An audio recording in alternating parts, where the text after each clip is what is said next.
אני מבשר הגאולה שלכם. מה, לא נראה לכם? חיכיתם למישהו אחר?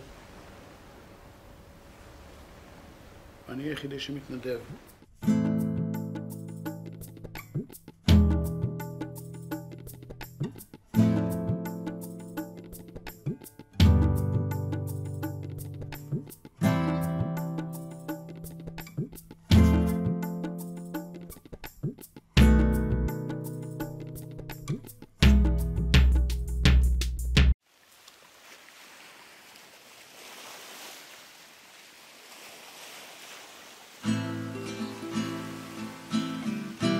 המידע והסיפור שבסרט הזה מגיעים אליכם מאתר בולט ומוכר ביותר בכדור שלנו.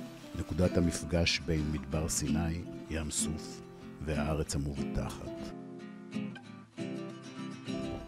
כאן, בחוף עציון גבר ים סוף, ליד המגדלור ומעבר הגבול, אני מציג מידע בספר ומפגין במחאה.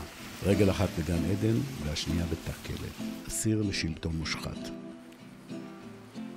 בדרך כלל אני מטפס בבוקר. מתחבר לבריאה וללב, לגוף ולנפש. בנשמות איני מבין, אבל בגורל ובבריאה כן. בגורל, במדע ובשכל. אני לא מצהיר על עצמי כעל משיח, משום שמשיח זה אדם שכל אחד יודע שהוא כזה. אבל לאור מה שאספר לכם ואציג פה, ייתכן ואני הופך למועמד הרציני ביותר אי פעם. כרגע אני מבשר הגאולה. העבודה שלי, חיבור סרט התשובה לסוד החיים וקיומנו כאן, קודמת הכל, והיא מחכה למטה. עוד תגלו כאן כיצד סיפור חיי בפרט, וההיסטוריה והמציאות בעולם בכלל, הם תוצר תוכנית אחת כתובה ומבוימת ממימד עליון. מה הופך בן אדם למבשר הגאולה? ידע, תגלית מדעית. תגלית שיטת המרכבה בנויה משלושה רכיבים. הרכיב הראשון הוא הנדסת על, טכנולוגיית על, לבנייה של כלי קיבול, אשר קשירים לכל משימה פיזיקלית שאנחנו מכירים, וניתן לבנות אותם בגודל אדיר או במידות ננו, מידות קטנטנות. כאן אתם רואים הדמיה של 4 איברי ענק, אשר האור של כל אחד מהם רפלקטיבי, כיוון ששתולה בו שכבת מים דקה, שניתנת לכיוון. כל פיקסל בשכבה הזו ניתן לכיוון ולכימור שזהה לכימורה של כל הכנף, שהוא לכשעצמו זהה לכימורן של מערכת הכנפיים. אתם רואים מערכת שהיא עדשה ואו מראה, אשר אורך המוקד שלהם ניתן לכיוון מדויק, וכמות האנרגיה שנוצרת כאן שווה לתפוקת כור גרעיני לא מהקטנים ביותר. כל זאת ללא שום זיהום. מבנה כזה יכול להתפיל מי ים בכמויות אדירות ולהפרות ולהפריח כל מדבר. Merkava Discovery was first introduced in July 2003 once filed by me with the UK and US patent offices as Pyramid and Merkava Wing Frame Sailcraft System. שיטה לייצור ספרות שהן גם ערי חלל, גם עדשות ומראות, כלי קיבול שבעצם מסוגלים לבצע כל פעולה פיזיקלית שאנחנו מכירים, כמו התחה, סחרור, הרטטה, הסעה של חומרים, וכאשר הקרומים של אותם כלי קיבול מסוגלים לשמש גם כמראות, גם כעדשות, גם כאנטנות שידור, קרינה, וכאשר היכולת לייצר גופי קיבול אדירי מידה כאלה היא מוחלטת, יכולת המיקוד וריכוז האנרגיה וניתוב האנרגיה מכל סוג של מערכות כאלה היא אסטרונומית. הרכיב השני קשור בקריפטוגרפיה, והוא מבסס שאותה הנדסה אינה אלא סוד התנ"ך. הרובד הנסתר שמוחבא וקיים מאחורי סיפורי הבריאה. כל החפצים שמוזכרים בסיפורי הבריאה ובהמשך. כל הניסים בתנ"ך בוצעו באמצעות השיטה ההנדסית הזו.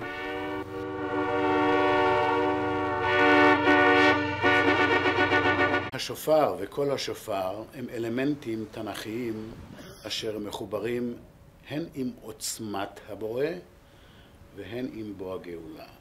והסיבה פשוטה. בבוא הגאולה מסתבר כיצד כל איבר במרכבה כשיר כרמקול אדיר מידה, הממברנה שלו יוצרת תהודה שניתן למקד אותה, באופן שניתן לזעזע מתחם שלם, כולל סלעים, אבנים, ניתן לראות את הקולות. ולאורך כל הנבואות, כל תקיעת השופר מסמל את בוא הגאולה, או בואו של האדם הקרוי משיח, שופרו של משיח.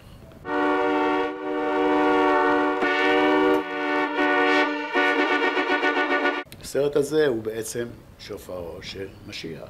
אתם תשפטו.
שיטת המרכבה צרובה בקוד לאורך כל הכתובים, התנ"ך והתרבות היהודית.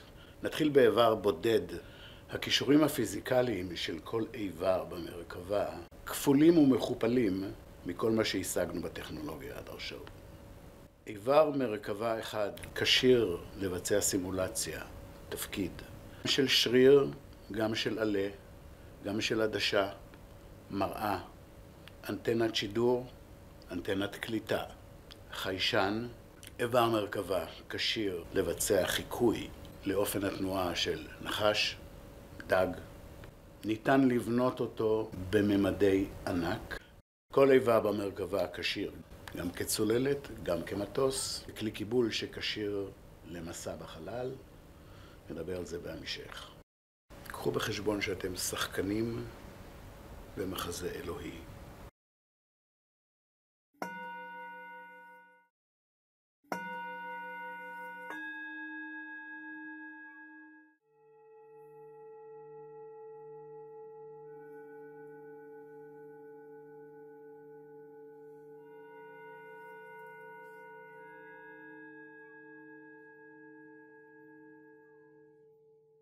אור, רוח ומים הם היסודות הראשונים בבראשית א', יסודות הבריאה. אור, רוח ומים הם האלמנטים החומריים, הפיזיקליים, שמשמשים בתפעול ובבניית איבר מרכבה. איבר מרכבה זה מכשיר שפעולתו נגזרת מתפעול ושינוע מושכל של אור, רוח ומים. אור, לחץ אוויר ומים. קרינה, לחץ אוויר ומים.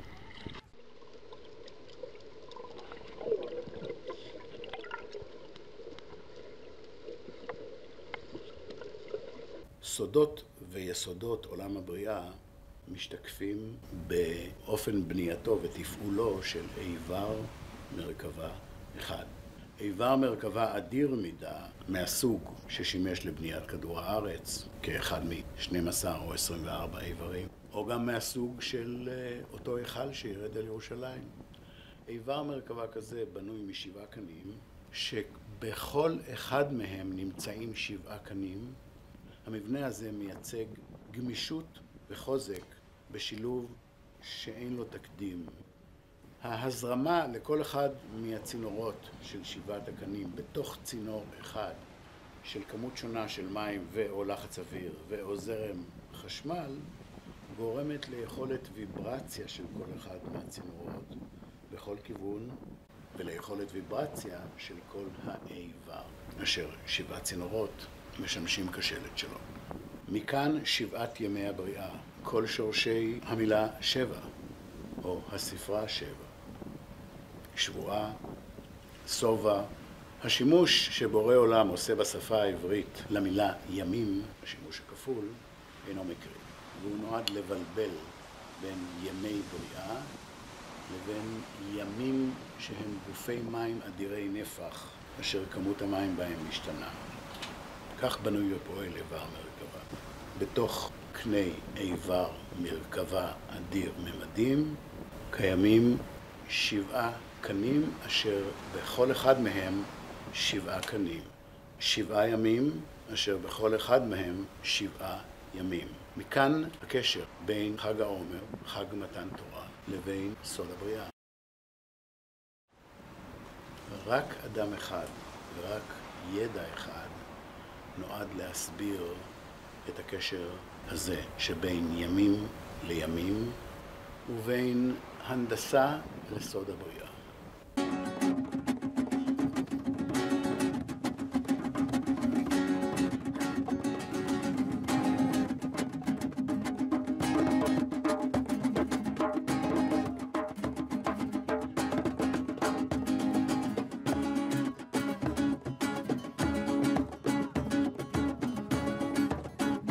שמי אביב. אביב הוא הצמח היחיד שעם ישראל מצווה בחג מתן תורה, להקריב אותו לאל באמצעות משיכתו בשמן. אביב הוא פרי החיטה, הראשון בפירות להבשיל, והיחידי שהעם מצווה להקריב אותו בחג השבועות, חג האסיף.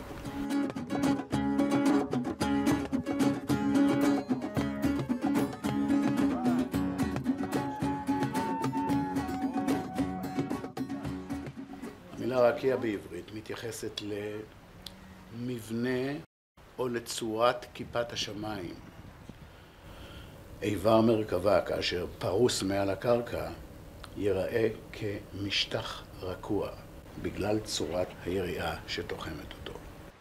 יריעת הציפוי של כל איבר מכילה שכבת מים, כך שאיבר מרכבה מכיל 2 שכבות מים, אחת בצידו העליון והשנייה בצידו התחתון, ובמעבר אור דרכו הוא מפריד בין 2 שכבות המים.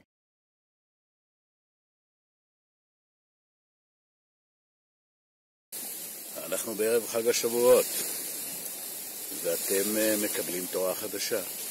ובקבלכם תורה חדשה אנחנו חייבים לדבר על יסוד השיתוי שנשתל בכוונה בידי הבורא בתורה המקורית. ובכן, קיים יסוד שיתוי כזה. כיצד אנחנו יכולים לדעת שאלוהים האחד והיחיד אינו אלא רבים? ראשית, כשאנחנו מבינים מה שתול בתנ"ך וכיצד הטכנולוגיה הזו מאפשרת כוחות אלוהיים, אז ברור לנו שברקוביץ' לבד לחוד ובוזגלו בנפרד לא עומדים להיות אלוהים באמצעות הקשר הזה, באמצעות הידע הזה. כשאנחנו בוחנים את 3 פירושי המילה שיטה, הכל מתברר. פירוש אחד, עץ השיטה, אשר לא במקרה משמש כאבן יסוד בבניין אוהל מועד. ההנחיות על הר סיני למשה, שימוש בעצי שיטים, שיטים ברבים, שיטה ביחיד. שיטה ביחיד בעברית, שיטה בעשייה, שיטה בייצור, שיטה בחינוך.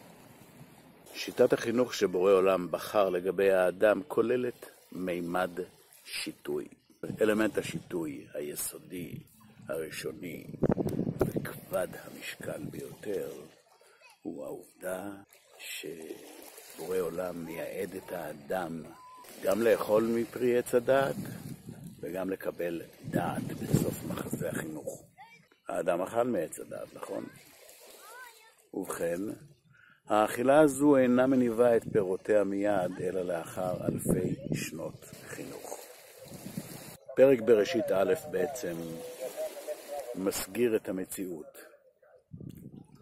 הסיפור הוא סיפור מטאפורי, אלוהים כתוב כרבים, כפי שהאמורי והיבוסי כתובים ביחיד. יחיד שהם רבים, רבים שהם יחיד. ומשפט אחד בתנ"ך מסגיר את האמת בצורה נחרצת. נעשה לנו אדם בדמותנו ובצלמנו, כך כתוב, לא אעשה לי אדם, לשון רבים. ובכן, כמות האלוהים שיש ביקום היא אדירה. ציוויליזציות על גבי ציוויליזציות, אין סוף ציוויליזציות, אשר כל אחת מהן איתה מקבילה לתא אחד ברור באורגניזם. היקום הוא אורגניזם. ואנחנו כאן חיים על פלנטה שניתן להתייחס אליה באנלוגיה כביצית אשר בתוכה נשתל זרע. האנלוגיה היא לאנושות. תהליך ההפריה הזה נועד לייצר בורא. זה הייעוד שלנו.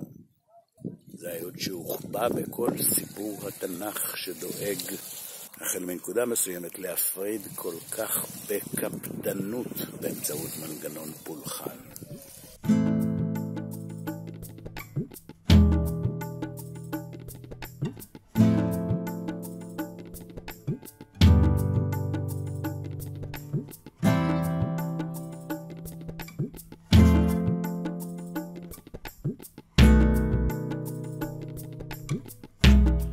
הנחש הוא אותו יצור אשר בתחילת מסלול הכשרת האדם כבורא, מזומן לו כדי להעביר אותו שיעור. הנחש הוא זה שמוביל את האדם דרך חווה לאכילה מפרי עץ הדעת. כשאנחנו מבינים מהו פרי עץ הדעת, דהיינו ידע המרכבה, אנחנו מבינים שהתנועה הנחשית, התנועה הגלית על שני צירים במקביל, כך זז נחש בשטח. התנועה הזו היא קישור יסודי של כל איבר מרכבה. הנחש משקף לנו גם את אופן פעולת המוח האנושי. פעולה מושכלת של המוח האנושי בפתרון בעיות כרוכה בתהליך ניחוש. נחש הוא בודק את האפשרויות. פעולת הניחוש האנושית בנויה על אותו עיקרון. אנחנו מגלים בעצם שכל הסמלים וחפצי המפתח שבספר בראשית, מאחוריהם ניצב מכשיר אחד, איבר בודד במרכבה. החרב המתהפכת בשער גן עדן, שיש לה להט והיא זו שחוצצת בין האדם לעץ החיים, היא איבר מרכבה בוהק, ניתן לסחרור, ניתן לבנייה במידות ענק. תיבת נוח משקפת ביצוע של שיעור פרטי שאדם נבחר אחד מקבל מאלוהים, מיהובה, מקבל מהבורא. השיעור הזה מבוסס על בניית תיבה מרכזית מקורות וציפוי התיבה מלפנים ומאחור באגדי קנים גמישים. הציפוי בתיבת נוח הוא בגיפור. איבר מרכבה בנוי ממבנה תיבתי קובייתי, במקרה הזה הוא טלסקופי, שתומך בשבעה קנים גמישים וחלולים, אשר מצופים ביריעה. תיבת נוח נועדה כידוע להציל את מין האדם מכילי יום. בשעה שאיבר במרכבה או ידע המרכבה נועד לחלץ את בני האדם ממצבם הארצי, או להנגיש לאדם בכדור הארץ גאולה. אמו של משה יישמה שיעור, את אותו שיעור שנוח קיבל מהבורא, במבנה קטן, שהציל את אותו אדם שנועד לגאול עם אחד, עם סגולה, מעבדות לכיוון הארץ המובטחת. הארץ המובטחת האמיתית שהבורא הכין לאדם, אינה נמצאת באגן המזרחי של הים התיכון, היא אינה חובקת רק את כל הפלנטה, אלא את מרחב היקום כולו.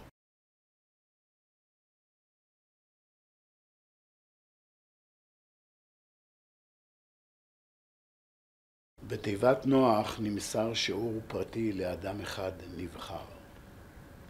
בהבנת המרכבה, אדם אחד נבחר מגלה ללא שיעור ישיר את אותו סוד שהוטמן בשיעור תיבת נוח.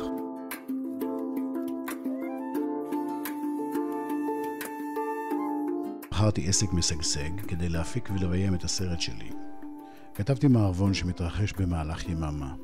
עיירת גבול קטנה והזויה בים סוף הופכת לבירת ריביירת השלום, על חוף משותף למצרים, ישראל, ירדן וסעודיה. הסרט שלי הציג שלום במזרח התיכון כמצב אפשרי, לפחות חייב בניסוי. השם של הסרט הציג כפל משמעות ושאלה. רק בדיעבד הסתבר לי שהממסד הישראלי-אמריקאי סימן אותי כבר אז, משום שהתמקדתי בנושא החסוי והמושתק ביותר, החסות האמריקאית בישראל. הצבא שלנו כבש בלבנון.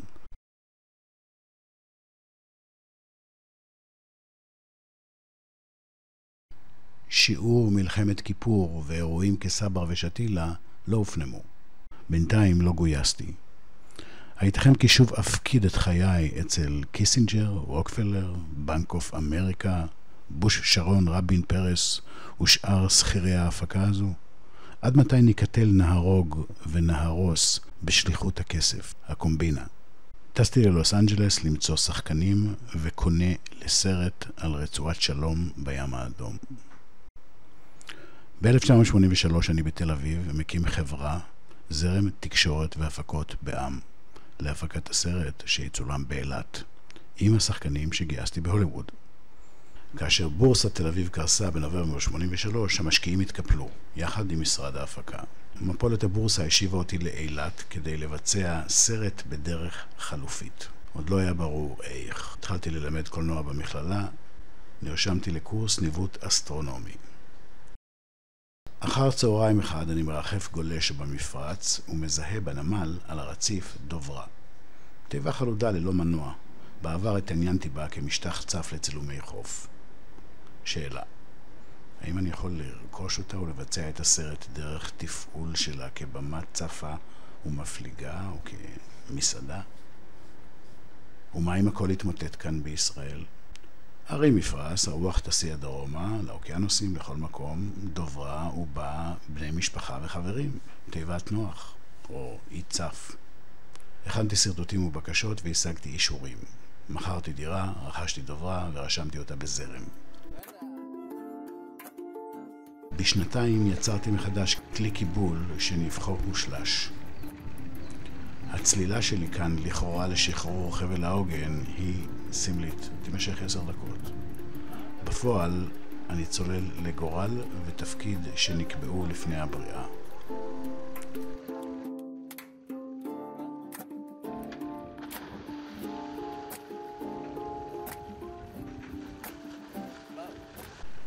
בתקופת השיפוץ, עדי אחי בא בטענות מופרכות, סותרות, מתחלפות. פעם כי הפסיד אצלי הון, כי הדוברה היא יוזמה מפוקפקת ולא שווה גרוש. פעם אחרת כי הזכות שלו לרכוש אותה במחיר הקרן. לפי ההסכם בינינו, אחי נמצא כאן כדי לקבל חזרה את ההון שהזרים לזרם עד עכשיו, בנוסף לשכר מלאכתו בעבודת השיפוץ. והוא אמור להיפרד ממני ומזרם עם סיום השיפוץ. אך עדי כבר גמור בדעתו להשתלט על הדוברה שלי בסיוע קשריו. כך הוא אומר לי במפורש. מי הם קשריו? במקום הכי גבוה שתוכל לדמיין, הוא אומר לי. באותה שיחה הוא מוסיף ואומר, אצליח נגדך במשפט כי אתה לא יודע לשלם שוחד, אני כן. ובהמשך, אם אני לא אחסל אותך, מישהו יעשה את זה. חייכתי.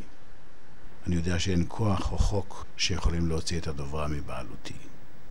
אחי נכה מתאונה, מוכשר ומעורער. הסרט הזה כאן הוא על אחים וחבלים, חבלי משפחה, חבלי גאולה. כרגע אף אחד כאן לא קולט שבתכנון הדוברה ובמה שהתרחש בה שולב סוד הבריאה והתנ"ך ושאנחנו בסרט מבוים ממעלה. עוד מעט הדוברה תיכנס למעגנה ותתחיל לפעול. אין לנו מושג שכרגע אנחנו זורעים ברחם המעגן כלי קיבול שיניב גאולה.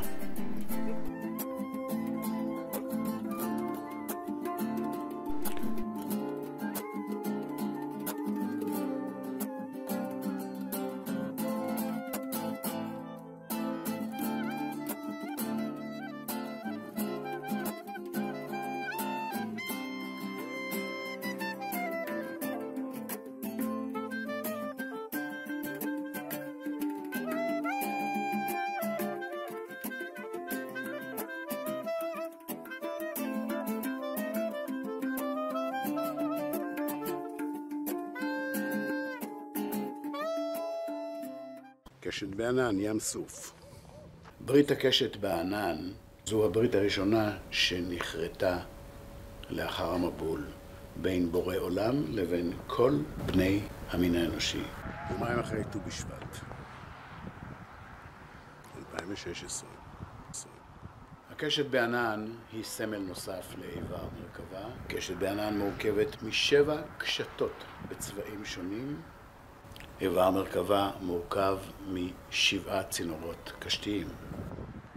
הקשת בענן משתרעת מקצה שמיים עד קצה שמיים במרחב אדיר ממדים, וכך גם כנף המרכבה. שתי היצירות מבצעות את פעולתן הפיזית על ידי שימוש במספר אסטרונומי של משטחי מים כמורים.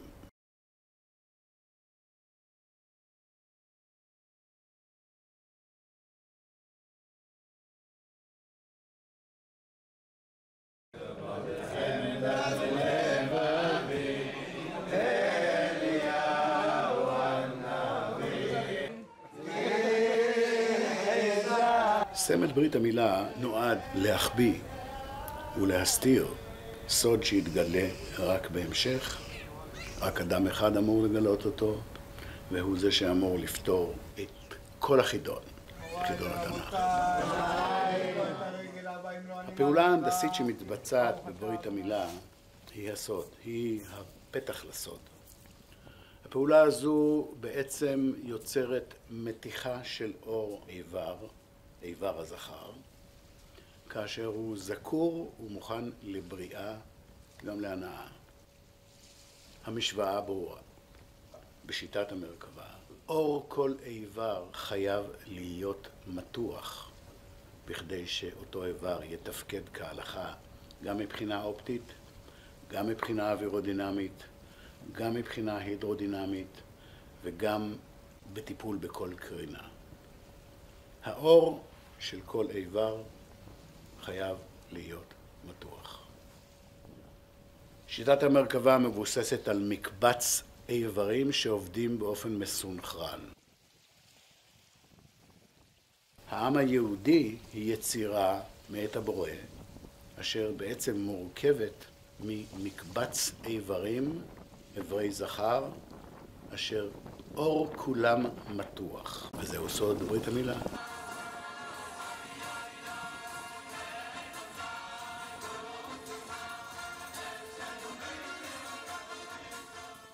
Merkava reveals itself as the secret of the Bible, secret of the New Testament, Christianity, secret of Islam, the reason for those three religions, sharing one knowledge.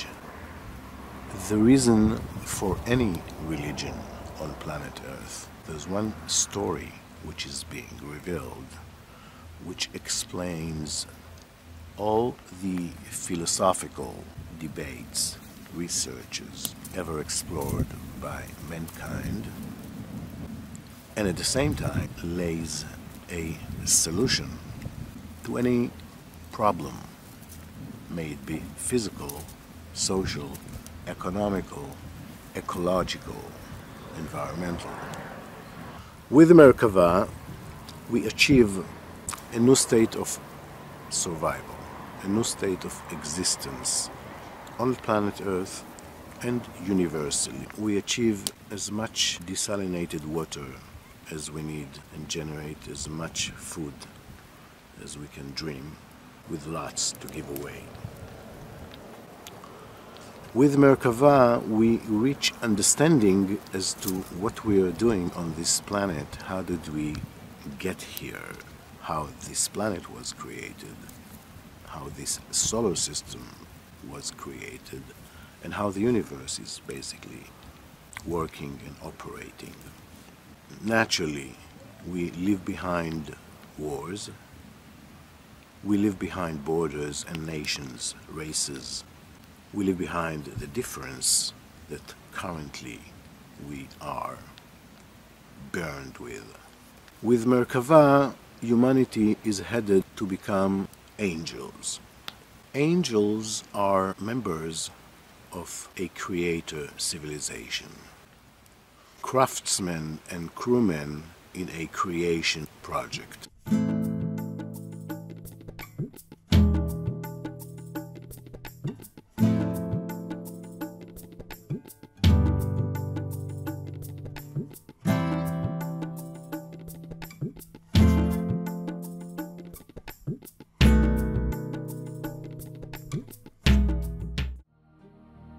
התנועות של הטייס לקיבוץ ולהתרחבות יוצרות תנועה ספרית של התנפחות והתרחבות כמו ריאה. היכולת הספרית הזו של 6 אברי כנף לזוז יחד באוויר בתנועה ספרית, תוך כדי ייצור תנועה גלית על 2 צירים, יוצרת שיטת התקדמות וחתירה באוויר שאינה מוכרת לנו בתעופה הנוכחית. עד עכשיו לא השכלנו לבנות מערכות שהכנפיים שלהם מסוגלות לתנועה כזו.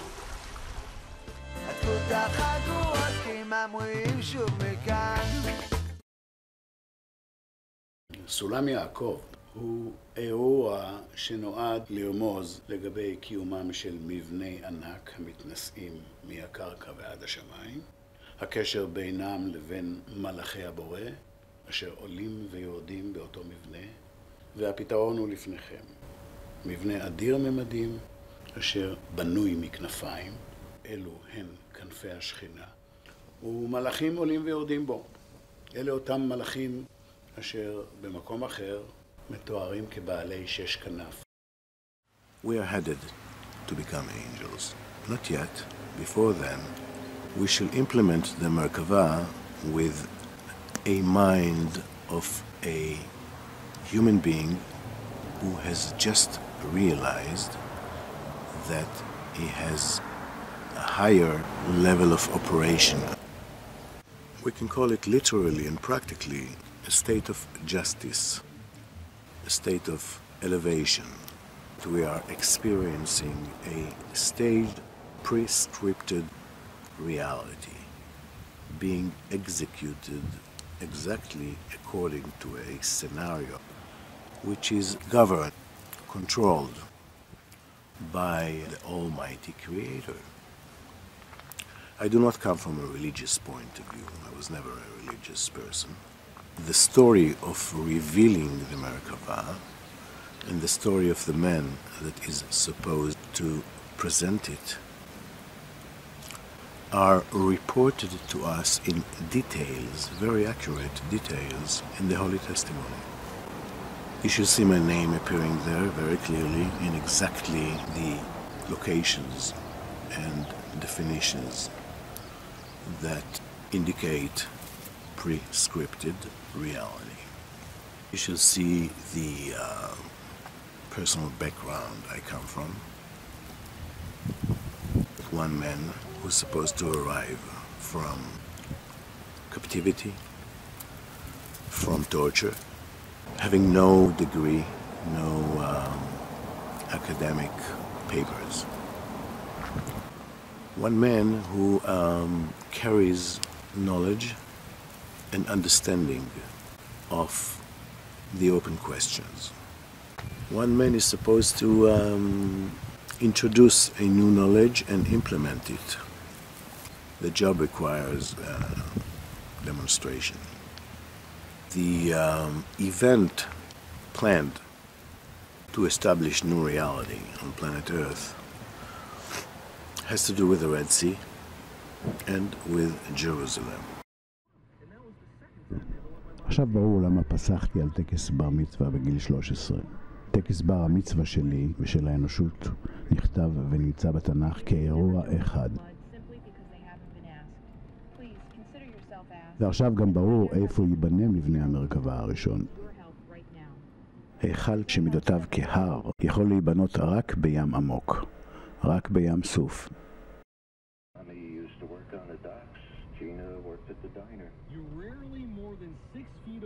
אירוע הבשורה יבוצע בשני אתרים סמליים, בים סוף ובירושלים.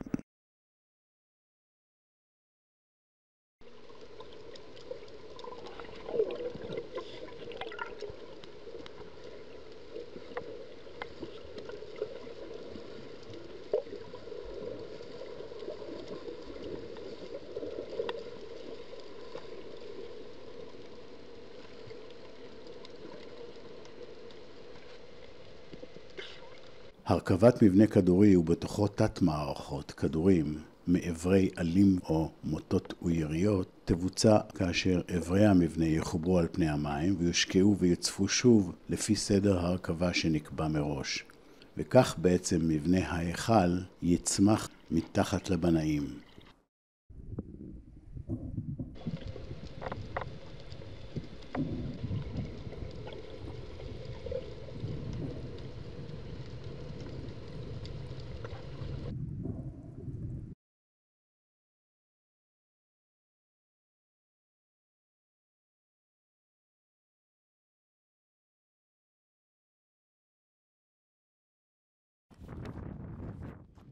מי יבנה? אני לבד?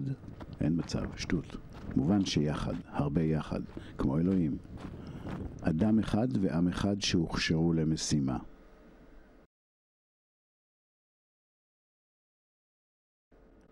ים סוף, ים סוף הימים, יקרא שוב כאשר נציף נשלוף ממנו היכל מושלם ונמריא בו לשמיים.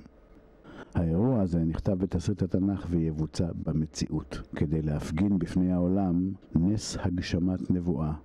בעציון גבר ובציון ירושלים, כולם, כל האנושות, יראו אחד שלם. סיפור ומצב אחד שלם ומושלם. מרגע זה ואילך, כל אדם ידע ויבין מי הם הבורא ומלאכיו, ומדוע וכיצד נבראו כדור הארץ, החי והאדם, כתר הבריאה. וכיצד האדם, כתר הבריאה, מקבל עם המרכבה מפתח לממלכת הבורא, ומדלג, פוסח, למצב הקיום הבא.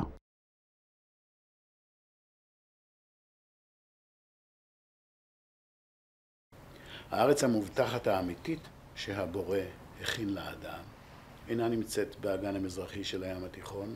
היא אינה חובקת רק את כל הפלנטה, אלא את מרחב היקום כולו. במציאות כזו, המושגים כמו ארץ ישראל השלמה, ימין, לאומניות יהודית, דינם סיום. הם מימשו את מטרתם.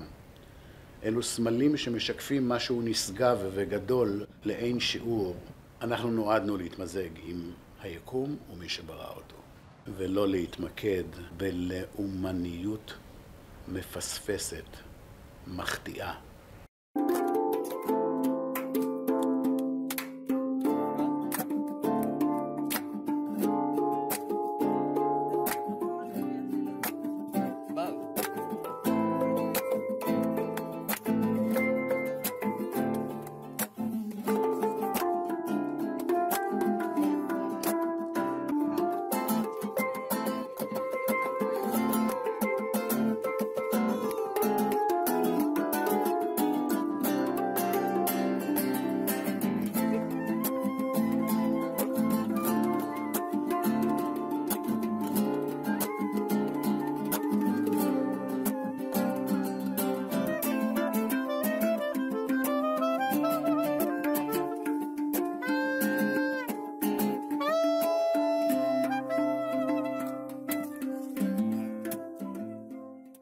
בתגלית שיטת המרכבה אנחנו מגלים כיצד מבנה ארוך וצר, קשיח, יכול להפוך ולשנות את צורתו, לנוע בצורה גלית, כנחש.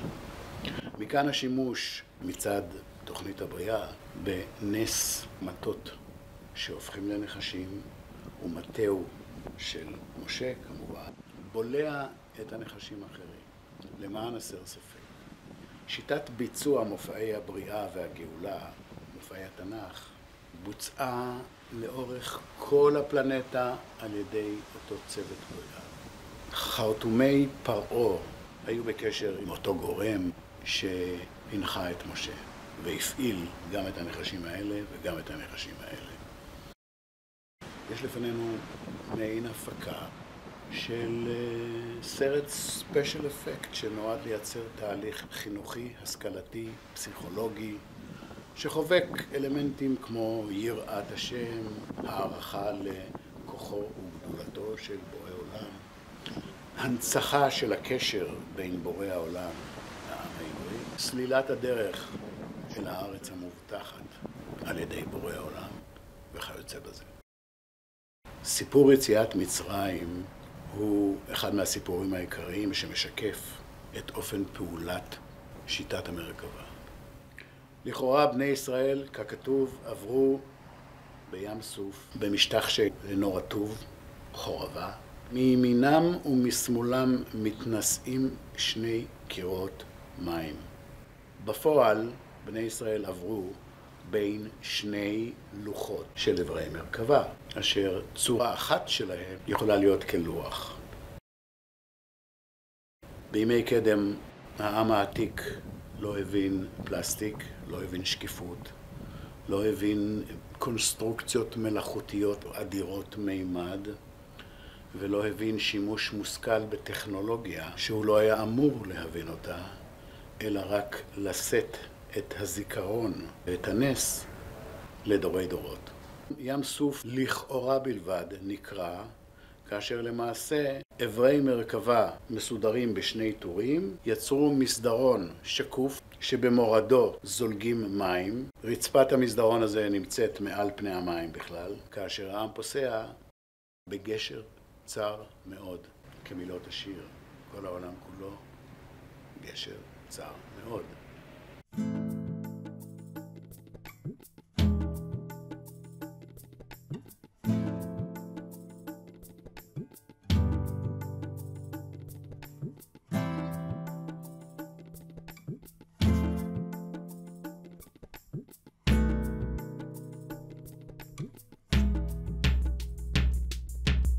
לוחות הברית אשר נחצבו באור הם סמל נוסף לשני עברי מרכבה. צמד עברים, טורי צמדים כאלה שימשו לקריאת ים סוף.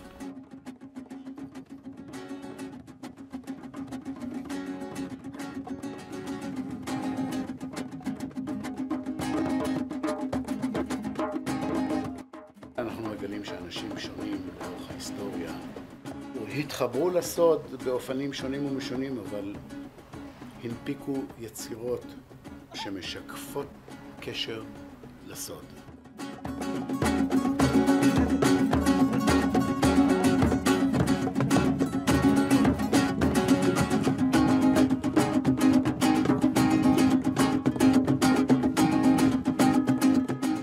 כלומר, התובנה האנושית אינה אלא רשת של אינפורמציה, של מידע. סמל נוסף לאיבר מרכבה אחד הוא מנורת שבעת הקנים. אם ניקח שתי מנורות ונחבר אותן, נקבל תבנית דו-ממדית אשר מסמלת את המבנה התלת-ממדי, הדינמי, הניתן לשינוי, הוורסטילי של כל איבר במרכבה.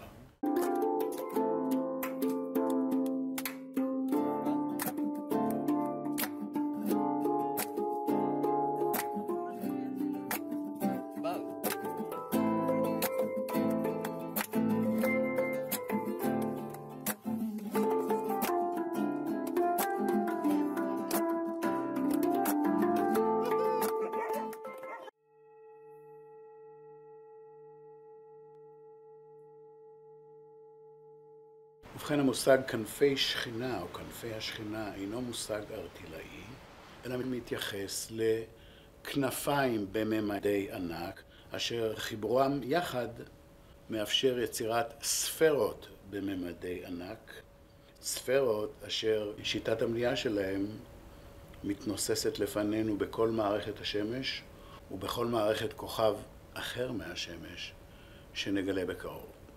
את חלקם כבר גילינו. היקום אינו אלא יצירה מלאכותית. יצירה אשר מונעת ומבוצעת באמצעות העברת ידע בין בורא לברור. הברור נועד בבוא המועד לכשישכיל להפוך לבורא. וזה המקום שבו אנחנו, האנושות, נמצאים כרגע, היום, עם קבלת הידע. שלמה המלך במשלי מתוודה בפנינו על אותם סודות שאינו מבין, ככל הנראה על קיומם קיבל מידע מתוקשר, כפי שקיבל את כל המידעים האחרים. ובכן, מהו אותו סוד ששלמה לא הבין? אופן התפקוד של כל איבר במרכבה. כי 3 הם הנפלאו ממני ו4 לא ידעתים. דרך נחש עלי צור, דרך נשר בשמיים, דרך גבר בעלמה ודרך אונייה בלב ים. התיאורים האלה מתארים כלי קיבול שקשרים לנוע בתנועה גלית בשני צירים במקביל. אונייה בלב ים גם מרימה את החרטום ומורידה אותו, וגם נוטה על צידה הזה וצידה האחר, תנועה גלית על 2 צירים. כנף של ציפור זזה כך, בתנועה גלית על 2 צירים, התנועה הזו והתנועה הזו. הוא הדבר לגבי נחש. שוחחנו על כך כבר. מדוע הדג נחשב כמאכל שמסמל שפע ופריון? התשובה נעוצה בתכונותיו הפיזיות. ראשית, יכולת תנועה גלית, היא זו שנותנת לו את כושר התנועה במים. אבל מעבר לכך, ייחודו של הדג ביחס לכל יצור אחר בפלנטה הוא אחד ויחיד וקשור למרכבה. הדג מבריק. היצור היחידי שמבריק ומטפל באור. דהיינו, אורו של הדג, אשר הוא פרקטלי כמו איבר במרכבה, בנוי מקשקשים, כשיר להחזיר אור, כשיר להבריק. אותיות המילה דג יוצרות את הספרה 7.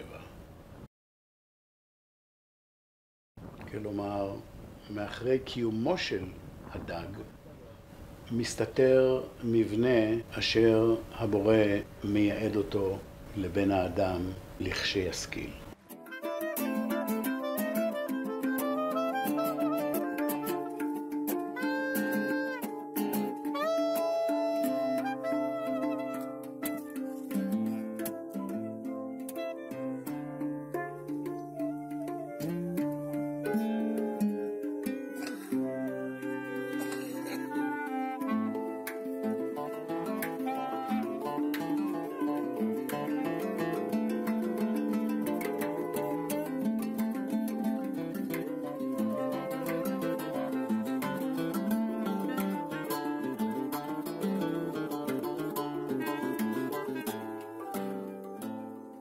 בהביננו מה הוחבא בתנ"ך, ובהביננו כיצד זה הוחבא, וכיצד היה ניתן לגלות את זה רק במועד זה, אנחנו מבינים מיהו אותו בורא שקידד בצורה כל כך מושכלת, גאונית, מידע שרק עכשיו האנושות הגיעה למצב שבו היא מסוגלת לעכל אותו. התגלית הזו לא הייתה יכולה להתגלות לפני 100 שנה, כי גם החומרים לא היו קיימים, יכולת הייצור שלהם לא הייתה קיימת, המחשוב לא היה קיים, גם תובנת שפת המחשב מול ביצועים פיזיקליים לא הייתה קיימת. שוב שבת, ושוב אנחנו בדרך למנהטן, הפעם למוזיאון היסטוריית הטבע, תערוכת מחווה לאלברט איינשטיין, במלאת 100 שנה לתורת היחסות. בדרך אני עורך סיכום ביניים לכישורי מערכת אחת, המרכבה. ברור שכמו במבני טטרהדרון או פירמידה, הכושר לייצור תנועה גלית בפני השטח של מבנה כדורי יספק כושר הנעה בגז או בנוזל, כלומר תנועה יעילה ביותר בכל כיוון רצוי באוויר או במים. ברור לי שמערכת כזו יכולה ברגע קצר להבעיר ולהשמיד עיר וכמו כן להבדיל, להתפיל נפח אדיר של מי ים, לתפקד כרמקול אדיר עוצמה, לצלם מכדור הארץ גרגר חול על פני המאדים ופלנטות סביב כוכבים רחוקים. כמו במפגש עם דה וינצ'י בחודש שעבר, תחושת ההזדהות, שותפות שאני חווה חוזרת כאן. קודם דה וינצ'י אני אומר לעצמי, ועכשיו איינשטיין, לא נסחפת קצת? לא עם מה שגיליתי עד עכשיו נכון. וכנראה שלרשימה הזו ניתן להוסיף הבנה חדשה לכתבי הקודש ולסוד החיים, האלוהות והיקום. מתבונן שוב באיש, גאון גאוני המאה ה-20. המילה גאון, כמו שעון, לא מתארת אדם, אלא מופע גאות של ידע נשגב אשר זורם גואה דרך אדם מסוים בפני הכלל. האם כיום ניתן לקבוע שהידע מגאון הוא תמיד אלוהי? איינשטיין לא חשב כך, אבל ממצאי מובילים למסקנה כזו. מה עוד האיש הזה לא ידע בזמנו? האם אלברט שלאורך מרבית חייו השית מפרשיות ידע שמפרש יכול לנוע במהירות כפולה ויותר ממהירות הרוח המניעה אותו? הייתכן שבניגוד למסקנותיו, מסה יכולה לנוע ביקום במהירות גבוהה ממהירות האור? למשל באמצעות עיוות שינוי מימד הזמן מרחב? הייתכן שארבעת הכוחות המוכרים במדע, אותם כוחות שאיינשטיין חיפש להם מכנה משותף, שדה מאוחד, הכוח הגרעיני החזק והחלש, הכוח האלקטרומגנטי והכבידה אינם אלא אחד, וריאציות קרינה מלאכותיות ששיטת המרכבה קשירה לבצע את כולם? והייתכן שבפועל המציאות הפיזיקלית שאנחנו חווים מנוהלת ופועלת באמצעות המרכבה ואפיוני קרינה שונים ומשלבים מהיקום? האיש הזה הגיע לפריצת דרך מחשבתית כאוטסיידר בגיל 26, אבל כדוקטור לפיזיקה. אני אוטסיידר כפול. כפול בגיל וללא שום תואר. איינשטיין למשל לא ידע עברית כמוני, ובזמנו לפני 100 שנה הידע המדעי במחשוב, אלקטרוניקה וקרינה, בתעופה ורובוטיקה היה זהיר ושוני ביחס למצבו כיום. אלו רק שתי עובדות שלאורם איינשטיין לא היה מסוגל לדמיין, לגבש ולהשיג את התיאוריה שאני מציג. האם אפשרי שאף אדם עד היום לא היה מסוגל או אמור להגיע לכך כי העולם והמציאות מנוהלים לפי תוכנית? אדם ששמו מורכב מאותיות אב וי"ב מגלה את סוד סמל י"ב השבטים כידע בבנייה. המילה אביב בכל כדור הארץ מסמלת פריחה, חידוש חיים, התעוררות, בדיוק כמו מהות הגילוי שלי. אביב לכל העמים. השיטה מבוססת על צינורות ויריעות, מוטות ויריעות. מיד צץ כאן פתרון לסמל אוהל מועד. הרי המשכן שמשה קיבל מיהובה שיעור באופן הבנייה בהר סיני הוא סמל מבני תיבתי פשטני למערכת מרכבה כדורית. מהו המשכן? מערכת כלי קיבול ממוטות ויריעות, אחד בתוך השני, כמו בובת בבושקה. וארון הקודש, כלי הקיבול המרכזי שמעליו הקרובים, מסמל את ליבת משכן צוות המרכבה. המזבח מסמל ליבה נוספת במרכבה, המשמשת לייצור קיטור וחשמל לעיצוב.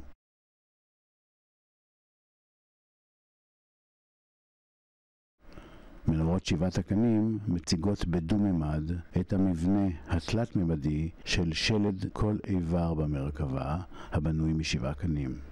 ופתאום לא רק שכל הסמלים ביהדות מתחברים לתשבץ אחד, שוב סיפור החיים שלי נכנס לתמונה. לפני 20 שנה בדיוק ייסדתי חברה בשם זרם תקשורת והפקות בע"מ, כדי ליצור זרם סרטים. הסרט הראשון היה על חזון שלום שמתממש בחופי ים סוף ליום אחד בלבד, והקשר בין מלחמות בעולם לרווחי בעלי הון. כשהמשקיעים ברחו והשלטון מנע ממני סיוע בהפקה, מצאתי ורכשתי דוברה, תיבה שתוכל לצוף. רשמתי אותה בבעלות זרם, בניתי אותה מחדש והכשרתי אותה להפלגה ולצילום. קודם לאירוח. בינתיים הגשתי בתיבה שלי דגים ושרצים. סגסגתי.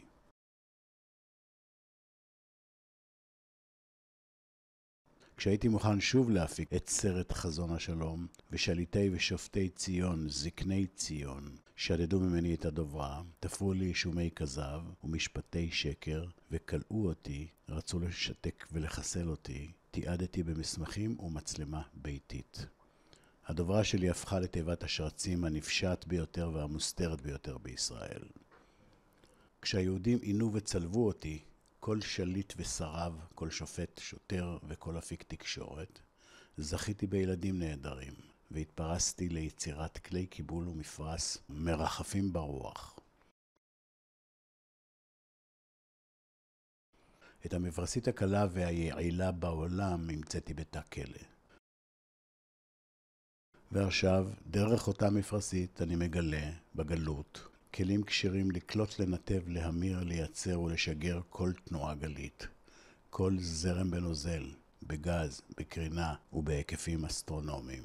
המסע שתיעדתי עבר זרם מתיבה למפרס וממפרס למפרש, מפירוש זרמי מים ורוח לפירוש אור ופירוש סוד התנ"ך, סוד הברית וסוד הגביע הקדוש, סוד כלי הקיבול האלוהיים.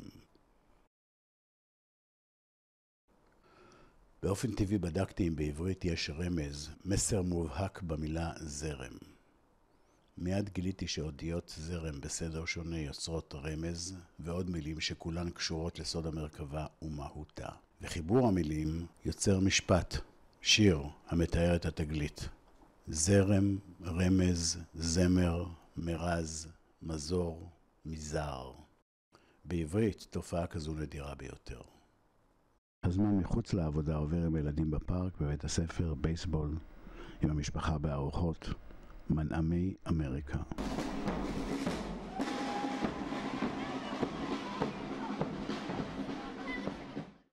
תולדות חיי, שמי, שם משפחתי, שם הוריי, אירועי מפתח בחיי והכשרות שונות שקיבלתי במהלך אותם חיים, אינם אלא סרט מבוים שמטרתו להכין אותי, כפי שקרה בגיל 52, לגלות את מה שאני מציג בפניכם וליישם את זה. אנחנו חיים במציאות מתוסרטת ומבוימת.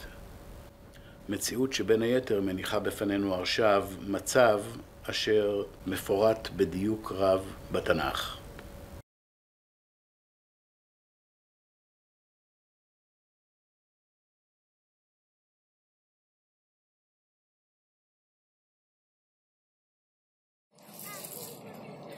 משפט הגאולה ינוהל נגד המדינה ונגד מנהיגיה ובחירי שופטיה, וישנן לו כמה מטרות.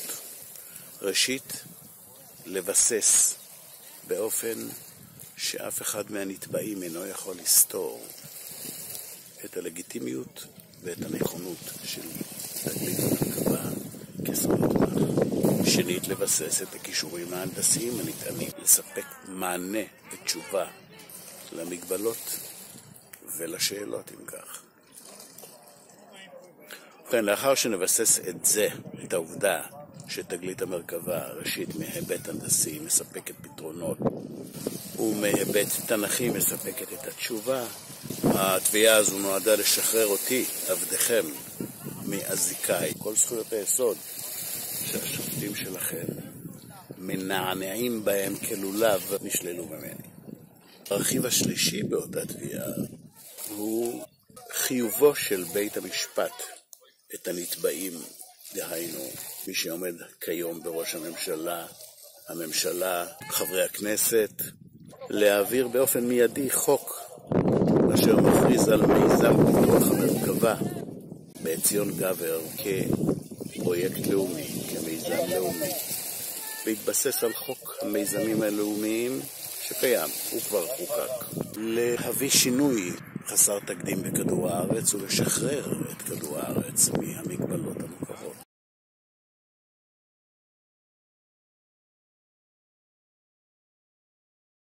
משפט הגאולה, לכשיוגש בהקדם, בקרוב, איתכם, יש בו בכדי לבטל או לעכב את משפטו של ראש הממשלה המנוהל כיום.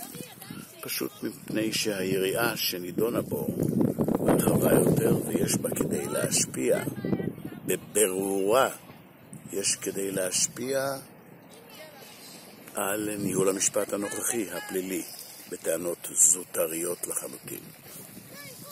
ובמילים אחרות, קיימות ראיות, הן קיימות גם בידי המשטרה, גם בידי ראש הממשלה הנאשם, גם בידי התביעה וגם בידי בית המשפט, שמוסתרות מהציבור. והראיות האלה יש בהן כדי להכריע את גורל אותן עבירות זוטות, ולבירור העניין החשוב ביותר לעם ישראל מאז ומעולם ולעולם.